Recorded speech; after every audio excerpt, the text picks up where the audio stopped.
50 ans sur Offenbach, c'est toujours la même musique? Ça n'a pas changé. Ça n'a jamais changé. Non, non. Ça n'a pas changé. C'est toujours 8 minutes, comme à la création. En 1889, les danseuses n'apparaissaient au milieu de la foule que pour faire ces 8 minutes. À l'époque, ça fait le quadrille réaliste. C'est après les Anglais qui l'ont baptisé le French Cancan parce qu'il avait exporté. Et ça fait tellement scandale en Angleterre que le gouvernement a interdit le French Cancan en disant mais c'est trop indécent et voilà. Et c'est un petit peu comme vous parliez de débauche là, mais c'est ça. Le French Cancan en fait, ce sont des mouvements de comme ça, en tout cas. Ouais.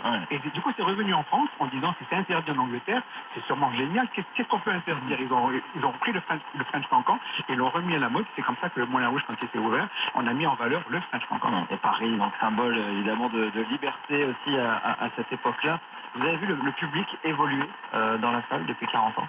Tout à fait, puisque le film Moulin Rouge de Baz Luhrmann a été comme un détonateur pour nous. Avant, je me souviens quand j'ai débuté au Moulin Rouge, on avait une clientèle de personnes un petit peu âgées, un petit peu avec de l'argent, quand même, parce que je veux dire, c'était des soirées un petit peu chères à l'époque. Et on a vu avec le film Moulin Rouge, d'un seul coup, arriver une clientèle de 18-20 ans et qui se met debout et qui danse pendant certains numéros. On a un numéro qui s'appelle La Will Survive et que Baz Luhrmann a gardé le cœur pour être dans son film, voilà.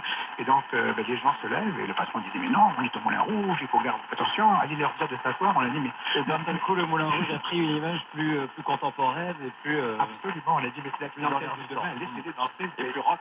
Absolument. Grâce à ce film. Alors le cabaret, ça marche très bien à Paris.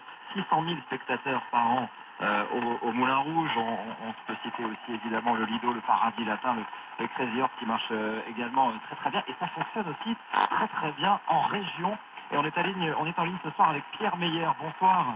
Bonsoir. Bonsoir à vous, merci d'être avec nous. Alors c'est un exemple frappant, c'est une success story absolument formidable que votre cabaret s'appelle le Royal Palace. C'est le 3e cabaret de France et il est à la campagne, en Alsace, à Kirchwiller, dans un village de moins de 600 habitants.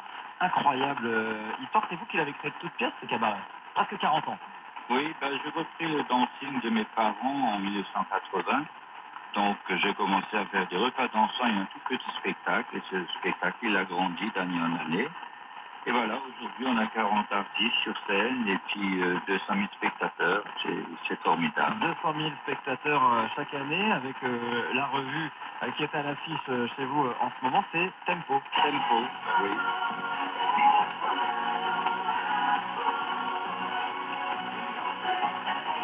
Voilà pour cette revue Pierre Meyer, vous n'avez rien à envier finalement au cabaret parisien, on peut le dire aujourd'hui. Écoutez, chacun un spectacle différent, hein, et puis nous, on change aussi tous les ans de spectacle, parce qu'on a beaucoup d'habitués qui reviennent d'année en année. Voilà, donc c'est toujours une remise en question tous les ans pour faire plus fort. Et on investit vraiment dans la production, dans la qualité du spectacle tout le temps. Il y a des choses qu'on voit au Royal Palace et qu'on ne voit pas ailleurs? Écoutez, pour nous, seule chose qui change, c'est que quand on mange, il y a 2 restaurants. Un restaurant de 850 places, un autre 160. Le spectacle, 2 restaurants, une boîte de nuit, une soirée spéciale prévue ce soir pour le Nouvel An? Oui, on a 2 séances, la séance de 21h et l'autre, le spectacle est à minuit et demi.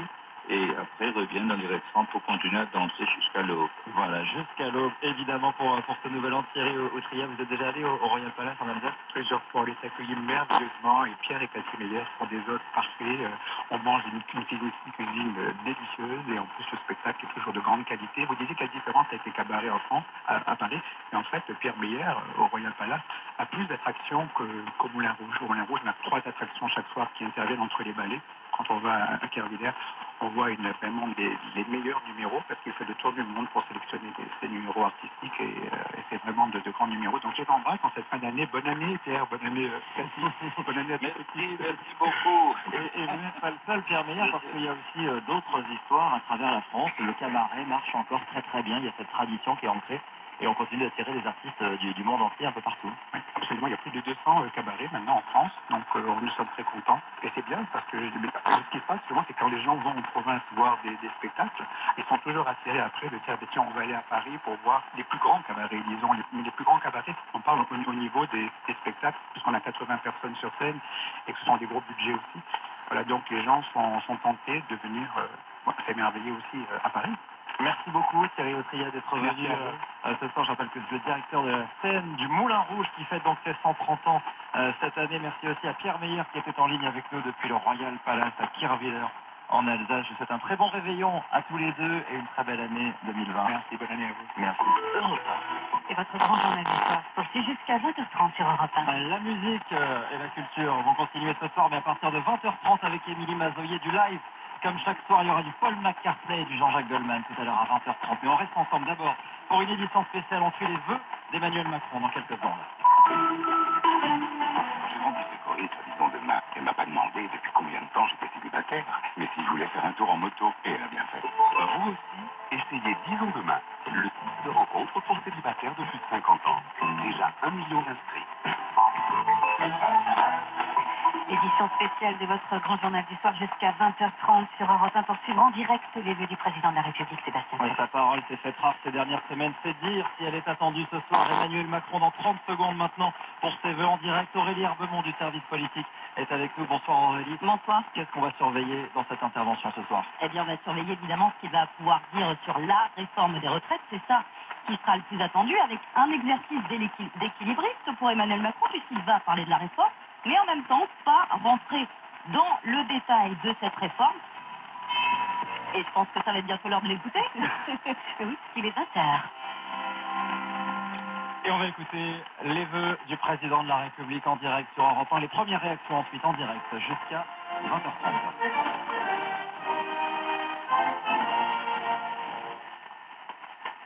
Françaises, Français, mes chers compatriotes de l'Hexagone et d'Outre-mer, pour la troisième fois depuis le début de mon mandat, j'ai l'honneur de m'adresser à vous le 31 décembre.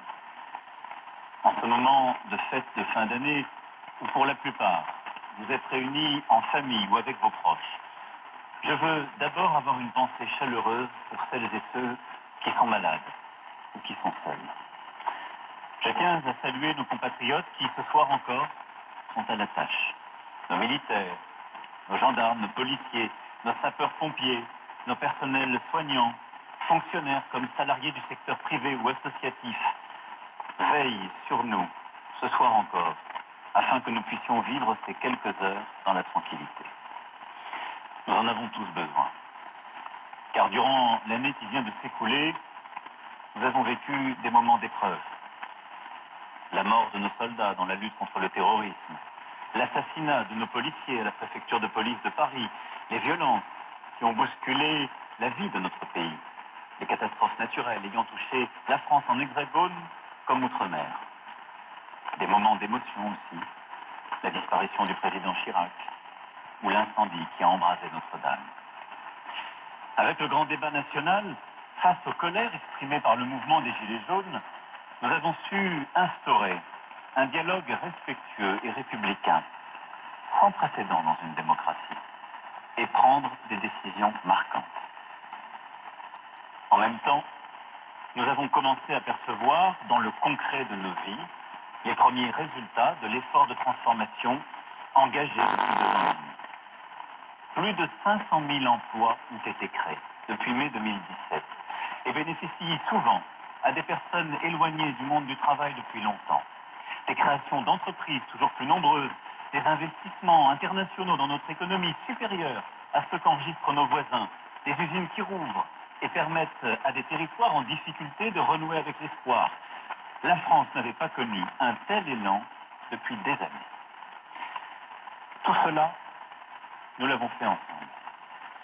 Car ces bons chiffres qui font chaque jour la France plus forte sont d'abord les vôtres, le fruit de votre travail, des risques pris par nos entrepreneurs, nos artisans, nos commerçants, nos agriculteurs, du génie créatif, de nos inventeurs et de nos artistes, de l'engagement des ouvriers, des salariés, des ingénieurs. Ces chiffres constituent aussi un encouragement à poursuivre le mouvement engagé. Je vous le disais, ce sont les 3e vœux que je vous adresse. D'habitude, c'est le moment du mandat où on renonce à agir avec vigueur pour ne surtout plus mécontenter personne à l'approche des futures échéances électorales, municipales, sénatoriales, départementales, régionales, puis présidentielles. Nous n'avons pas le droit de céder à cette fatalité.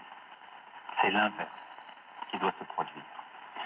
Je prends ce soir devant vous l'engagement de consacrer toute mon énergie à transformer notre pays pour le rendre plus fort, plus juste, plus humain. J'ai conscience que les changements bousculent souvent, mais les inquiétudes ne sauraient pousser à l'inaction car il y a trop à faire.